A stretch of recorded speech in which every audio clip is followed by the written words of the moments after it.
Assalamualaikum warahmatullahi wabarakatuh. Selamat pagi anak-anak. Bagaimana kabar kalian hari ini? Tetap semangat ya. Ya, Alhamdulillah pada pagi hari ini kita akan melanjutkan pembelajaran kita yaitu tema 9, subtema 3. Nah, yang kita bahas kali ini adalah TP 1, 2, dan 3. Yuk kita ikuti. Nah, yang pertama kita akan belajar pelestarian sumber daya alam. Coba kamu amati. Dari keempat gambar ini, manakah di antara empat gambar ini yang termasuk contoh sikap pelestarian sumber daya alam? Yo, kira-kira gambar mana? Ya, gambar ini ada kegiatan kerja bakti. Ini termasuk pelestarian sumber daya alam. Nah, yang gambar B. Nah, ini ada pemotongan hutan ya. Kalau dipotong tanpa menanam kembali, ini namanya bukan pelestarian sumber daya alam, malah bisa merusak hutan, penebangan secara liar ini, ya. Nah, gambar C. Nah, ini perburuan hewan secara liar. Apa akibatnya? Nanti hewan akan menjadi punah. Ini namanya bukan contoh sikap pelestarian sumber daya alam, ya. Nah, yang terakhir gambar D, penanaman pohon. Nah, di tepi sungai. Agar apa? Agar sumber air tetap terjaga, ya. Air sungai juga tetap bersih seperti itu. Nah, sekarang kita akan belajar dampak perubahan lingkungan terhadap keseimbangan ekosistem. Nah, yang pertama ini ada gambar orang menebang hutan secara liar. Apa dampaknya terhadap keseimbangan ekosistem? Ya, dapat berakibat atau dampaknya yaitu adalah mengakibatkan banjir. Bisa juga tanah longsor. Kenapa kok demikian? Karena hutan yang ditebang secara sembarangan, maka di sini areanya menjadi gundul, ya. Maka resapan air tidak ada, tanah menjadi tidak stabil. Akibatnya timbullah tanah longsor dan juga banjir. Nah, berikutnya ada penggunaan pestisida. Nah, obat-obat kimia untuk menyemprot tanaman untuk membasmi hama ini juga berdampak pada tanah. Tanahnya menjadi basah. Ya, basah artinya jadi kesuburan tanah nanti akan menjadi berkurang. Karena apa? Pengaruh obat-obat kimia, anak-anak, ya. Nah, kemudian tanaman juga banyak mengandung obat kimia. Oleh karena itu, kalau kalian beli sayur, beli buah, dan sebagainya, lebih baik sebelum dimakan kita cuci dengan bersih terlebih dahulu. Nah, berikutnya ada eksploitasi laut. Nah, ini mencari ikan dengan bom, ya, dibom. Apa dampaknya? Ikan kecil juga ikut mati, anak-anak, ya. Terumbu karang juga rusak. Akibatnya ekosistem laut menjadi rusak, ya. Berikutnya ada gambar orang naik sepeda motor. Nih asapnya sangat banyak sekali. Nah, ini ada orang anak SD ya, lagi berjalan menutup hidungnya ini. Ya, kenapa? Dampaknya yaitu polusi udara.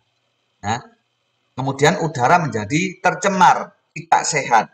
Ya, bayangkan kalau kita berjalan-jalan di taman, banyak asap, apa yang terjadi?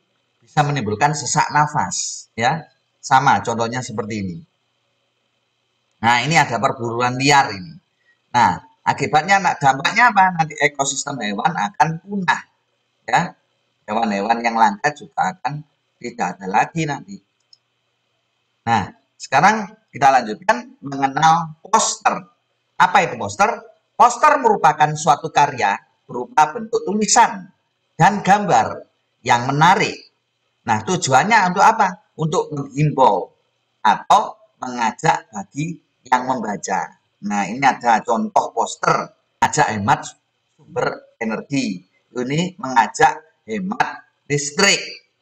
Ya, ada tulisannya besar, ya gambarnya juga menarik. Ini juga hemat air, selamatkan bumi. Maksudnya apa? Dengan berhemat air, maka bumi akan menjadi seimbang, tidak rusak, ya seperti itu. Nah, ada tanamannya juga ini. Ini ada maksudnya tersendiri ini, ya. Ini contohnya poster, ya tulisannya besar, gambarnya juga menarik, ya. Poster rata-rata tulisannya besar dan diberikan warna yang menarik supaya apa? Pembaca lebih tertarik. Nah, berikutnya upaya menghemat sumber energi air. Nah, langkah-langkahnya untuk menghemat air itu bagaimana sih anak-anak ya? Yang pertama, kita menghemat penggunaan air. Jangan berlebihan, ya, jangan boros. Gunakan air secukupnya. Keran di bak mandi apabila sudah penuh segera matikan, ya. Jangan ditinggalkan begitu saja. Yang kedua, membuat lubang resapan di tanah. Nah, ini gunanya untuk menampung air supaya hujan ini airnya terserap ke dalam tanah, ya. Sehingga apa itu sumber air tetap terjaga. Lubang resapan ini sama di sekolah kita yang namanya biopori itu anak-anak ya. Nah, itu tujuannya untuk meresap air juga tanah menjadi subur. Yang ketiga, menanam pohon. Nah, ini ya, supaya akar-akar pohon dapat menahan air di dalam tanah. Seperti tadi, pentingnya menanam pohon adalah seperti itu, ya. Nah, selanjutnya kita akan memanfaatkan sumber energi alternatif. Apa sih maksudnya penggunaan sumber energi alternatif ini? Supaya sumber energi tidak habis. Makanya kita beralih menggunakan sumber energi alternatif, ya. Nah, contohnya apa? Nih, matahari. Nah, fungsinya banyak kan untuk menjemur baju, ikan, fotosintesis, dan PLTS, pembangkit listrik tenaga surya. Jadi tidak memerlukan listrik, ya. Jadi cahaya matahari disimpan, ya, kemudian bisa menghasilkan listrik. Itu juga menghemat listrik. Angin, untuk apa? PLTA, pembangkit listrik juga tenaga angin, menggerakkan generator, menggerakkan perahu layar tanpa apa itu mesin solar ya. Kalau perahu nelayan itu cuma mengandalkan angin aja ya. Kemudian air untuk PLTA, pembangkit listrik tenaga air ya. Gerakan air itu untuk memutar turbin yang menghasilkan listrik. Kemudian irigasi, pengairan sawah. Panas bumi atau geotermal ya, di dalam bumi ada yang namanya panas bumi. Sama untuk membangkit listrik anak-anak ya, menghasilkan listrik. Gelombang air laut. Nah, gelombang yang besar ini juga bisa dimanfaatkan untuk membangkit listrik. Nah, kemudian bahan bakar bio. Ada dua jenis, yaitu dari tumbuhan. Nah, ada yang namanya biodiesel. Nah, dulu sudah pernah pelajari ya. Asalnya dari tanaman jarak, biji jarak atau biji bunga matahari. Hasilnya ini berupa solar, pengganti BBM solar ya. Namanya biodiesel.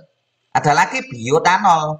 Biotanol ini adalah tanaman asalnya dari tanaman singkong, ubi, sagu, jagung. Hasilnya adalah bensin atau pertalite seperti itu ya. Ini energi alternatif dari tumbuhan anak-anak. Nah, ada lagi yang satu ini namanya biogas. Biogas adalah energi alternatif pengganti gas untuk keperluan masak di dapur ya. Biasanya kamu beli LPG itu ya. Ini bisa dihasilkan dari kotoran sapi. Nah, ini kotoran sapi yang ditampung dalam bak, kemudian disaring seperti ini, kemudian gasnya akan dipakai untuk keperluan masak. Nah, seperti itu. Makanya kotoran kambing atau kotoran sapi itu sangat bermanfaat ya untuk apa ini? Menghasilkan gas metan yang fungsinya untuk bisa untuk masak dan sebagainya. Nah, sekian anak-anak penjelasan dari Pak Eko. Kurang lebihnya mohon maaf. Bila mana penjelasan Pak Eko ini dirasa masih kurang jelas, nanti bisa bertanya kepada Pak Eko.